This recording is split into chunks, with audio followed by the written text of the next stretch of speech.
Жесть.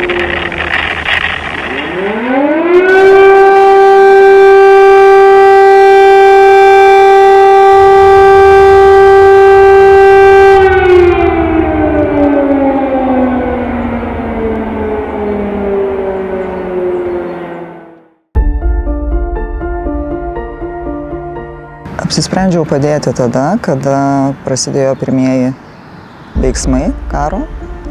Tai gerokai anksčiau, kai Rusijos agresija pasireiškė net ne prieš 2-3 metus. Tai yra jų žemė.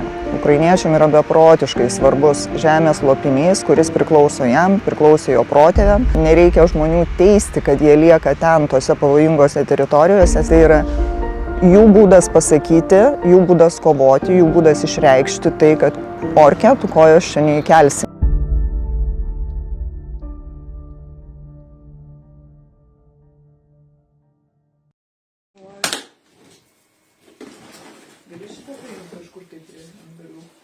Sudėtinga yra ir fiziškai, ir psichologiškai, nes jeigu tu pats šitoj aplinkoj, Lietuvoj, sąlyginai saugioj aplinkoj esi ramus, tikiesi, kad tave apgins NATO, kirtų sieną, to saugumo jausmo aišku lieka mažiau. Tu važiuoji iš tikrųjų į karo lauko zoną, patogumų nėra. Jeigu kas nors žiūri mūsų postus, kuriuos keliame ir rodome, tai ta aplinka puikiai iliustruoja, kokiamis sąlygomis tenka dirbti. Vaikų žaidimo aikštelė. Man asmeniškai galbūt šios kelionės metu paliko įspūdį pora labai garbaus amžiaus žmonių, kuriuos pamačius aš pagalvojau, kad galbūt jie yra apkvaišinti kažkokiais medikamentais, nes jie tiesiog nereagavo į aplinką. Ir paskui mes sužinojome, kad iš tikrųjų tie žmonės, mes kalbam iš ties jau tarp 80-90 metų vyras ir moteris, jie buvo naktį evakuoti, nes į jų namą pataikė sviedinys, jis sudegė ir jie va taip kaip stovi, su tuo, kuo buvo apsirengę, jie prarado namus. Bet iš tikrųjų tų žmonių povyza, jų išraiška rodė, kad jie prarado gyvenimą. Tas mane iš tikrųjų labai palėtė ir tada visuomet galvoju irgi apie savo močiutę, apie savo artimuosius, kas būtų, jeigu būtų, o tas būtų iš tikrųjų gali įvykti, nes karas ne taip ir toli. Jis yra gerokai arčiau, negu kai kurie žmonės įsivaizduoja. As médicas lituanas, Katrina e Cristina, fazem parte da organização não governamental Blue and Yellow. Pirmą kartą važiavome, tai iš tikrųjų pasižvalgyti, įsitikinti, ar mes iš ties ten reikalingi, pasižiūrėti, kokiamis sąlygomis galėtų tekti dirbti ir kokių priemonių reikėtų atsivežti. Tai pamatėme tikrai daug, dingo visos abejonės, kad ta pagalba reikalinga, jinai yra tikrai labai reikalinga. Norinčių gauti mūsų paslaugas vis daugėja, su kiekvienu atvažiavimu mes aptarnaujame vis daugiau žmonių arba darome labiau kompleksinius, tarkim, darbus, gydymus.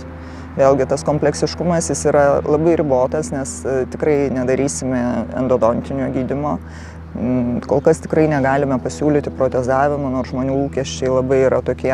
Na tai jeigu jūs man pašalinsit dantį, tai kas vietoj to galbūt galėtumėm kažkaip tai vėliau atvežti protezavimo paslaugas. Na, kol kas logistiškai, techniškai tai yra labai sudėtinga. Tai apsiribojame iš tikrųjų labai nedideliais restauraciniais darbais, bet pagrindiniai darbai tai yra šalinimai ir kažkokie tai, operaciniai darbai. Kas sakė, kad asistuoti būtinai turi gydytojo odontologo padėjėjo licenciją turintis žmogus? Šiaip mes nei viena neturime. Šita kelionė iš tikrųjų buvo ypatinga tuo, kad jinai greičiausiai buvo pavojingiausia dėl suaktyvėjusių karo veiksmų Charkivo regione. Mes iš tikrųjų labai esame saugomi, tą noriu pabrėžti, ir misija galėjo ir neįvykti, jeigu tie karo veiksmai būtų suaktyvėję dar labiau. Visgi tokių žinių iš vietinių, kuriais palaikome ryšį, nesulaukėme ir išvykome. Kelionė, kaip ir visos ankstesnės karo padariniai, jie matomi jau kirtų sieną. Ir labai daug matoma žalos artėjant prie Kyjivo ir vykstant toliau į rytus. Tai tikrai nuščiūvame visi, linksmi pokalbiai automobilyje nutilsta, nes graudu matyti iš tikrųjų ištisinius sugriautus kaimus, nukirstus šūvių salvių medžius, daugybę blokpostų, daugybę karybinių kažkokių tai renginių, judančios technikos ir panašiai. Tas yra, bet tas tuo pačiu metu ir šiek tiek ramina, nes ukrainiečiai savo pamokas išmoko ir tarkim ir dabar ta aktyvesnė veikla priešiško šalies, jinai buvo sutikta sąlyginai ramiai ir dėl to ir mes jautėmės pakankamai ramus. Mūsų problema yra resursai, būtent žmogiškiai resursai. Ir išties šiuo metu odontologai, kurie rotuodami važiuojame ir palaikome šitą misiją, esame viso labo 8, tai yra gerokai per mažai, negu mes galėtumėm suteikti paslaugų, apriepti teritorijų, patenkinti žmonių poreikių. Tie žmonės metų metais negauna pagalbos. Kodėl jie negauna? Nes nuvykti į centrą, kuris yra galbūt dar aprūpintas medicininė tam tikra ir įranga ir žmogiškaisiais ištekliais, nėra galimybių dėl sugadintų, susprogdintų kelių, labai apribotų transporto galimybių, kur autobusas išvažiuoja, duok dieve, 2 kartus per savaitę, tarkim, ar ne, ir tu turi grįžti ten 3 valandą dienos, nes paskui grįžti nebegalėsi. Labai apribotų finansinių, ekonominių išteklių, nes žmonės nebeturi galimybės užsidirbti, nes tas traktoristas, kuris dirbo ten, dabar nebegali dirbti, nes jo laukas užminuotas. Yra labai daug dalykų, kurie susideda į tai, kad vis dėlto ir ta odontologinė pagalba žmonėm yra labai svarbi. Jie labai kantrus, jie labai pripratę kentėti, jie labai pripratę gyventi tiesiog ant nuskausminamųjų vaistų, bet tai, ką mes atnešame, tai didžiulis palengvėjimas ir didžiulis dėkingumas po to, kai nuo to skausmo išvaduoji. Stengiamės darbą pradėti kuo anksčiau, nes ir žmonės, jų gyvenimo ritmas, jie laukia, pas juos yra gyvos eilės principas, mes kažkokio tai užrašymo daryti negalime. Tai išties nuvažiavę į darbo vietą mes jau randame, tarkim, pilną koridorių žmonių ir stengiamės, sukamės kaip bitės, dažniausiai be pietų pertraukos, vienas kitą paleisdami tiesiog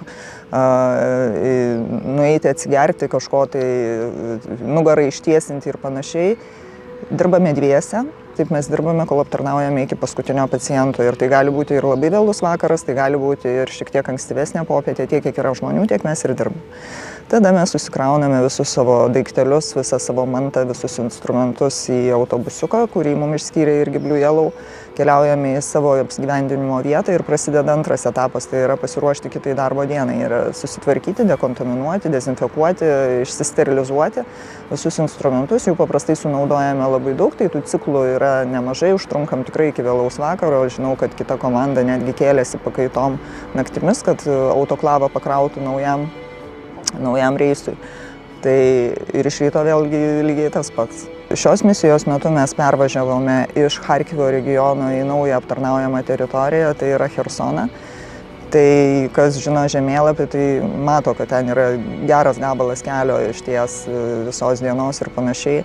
O iš savo bazės taško, ten kur mes gyvename, tai irgi mes važiuojame spinduliu iš esmės, tai yra kiekvieną kartą kita lokacija. Tai irgi yra ir saugumo sumetimais, nes iš ties labai svarbu nepaskleisti informacijos, kuri gali pasiekti priešišką stovyklą ir mes tada galėtumėm ne tik patys tapti taikiniu, bet ir tie pacientai, kurie laukia, tai keičiamos lokacijos. Iš esmės spinduliu važiuojame į tas teritorijas, kur yra tik išvakarėse susitariama, kad bus tas aptarnavimas. Tai yra labai svarbus darbas daugeliu prasmių. Iš tikrųjų, jeigu mes kalbėtumėm tik apie odontologinę pagalbą, ne, mes nevažiuojame. Ten tik tai dėl odontologinės pagalbos teikimo yra keletas itin svarbių aspektų.